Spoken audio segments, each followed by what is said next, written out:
പ്രതിരോധത്തിലും creative ഫുട്ബോളിലും ഒരുപോലെ മികവ് പുലർത്തുന്ന പീരങ്കിപ്പടയുടെ ഹൃദയമിടിപ്പായ ഡെക്ലൻ റൈസ്, നോർവേയുടെ master brain Martin Odegaard, Newcastle United ക്യാപ്റ്റനായിരുന്ന Brazilian boy Bruno Guimaraes, deep മിഡ്ഫീൽഡിൽ പന്ത് നിയന്ത്രിക്കുവാനും മുന്നേറ്റവുമായി കോർത്തെടുക്കുവാനും കഴിവുള്ള സ്പാനിഷ് താരം മാർട്ടിൻ സുബിമെൻഡി, കൂടാതെ മുന്നേറ്റത്തിലും മധ്യനിരയിലും പ്രതിരോധത്തിലും ഒരുപോലെ കളിക്കാൻ കഴിയുന്ന കംപ്ലീറ്റ് വേഴ്സറ്റൈൽ പ്ലെയർ സ്പെയിനിന്റെയും പീരങ്കികളുടെയും super sub Mikel Merino.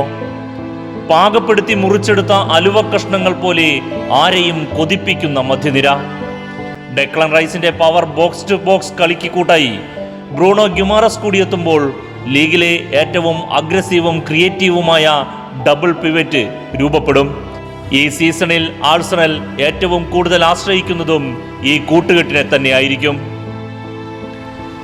Attacking മിഡ്ഫീൽഡറായും വിങ്ങറായും കളിപ്പിക്കാൻ കഴിയുന്ന എസയും ട്രൊസാർഡിന് പകരക്കാരനായി ടീമിലെത്തിച്ച ഗ്രീക്ക് വിങ്ങർ സോളിസും മാർട്ടിനെല്ലിയും ഇടത് മുന്നേറ്റത്തിലെ ആയുധങ്ങളാണ്. ബുക്കായ സാക്കയുടെ ഫോമും മദുക്കയുടെ വരവും റൈറ്റ് വിങ്ങിന് വേഗത നൽകുന്നു. ഗ്യോക്കറസിന്റെ ബോക്സിനുള്ളിലെ ക്ലിനിക്കൽ ഫിനിഷിംഗും ഹവേർട്സിന്റെ ഏരിയൽ സപ്പോർട്ടും അറ്റാക്കിംഗ് ഓപ്ഷനുകൾ വർദ്ധിപ്പിക്കുകയും ചെയ്യും.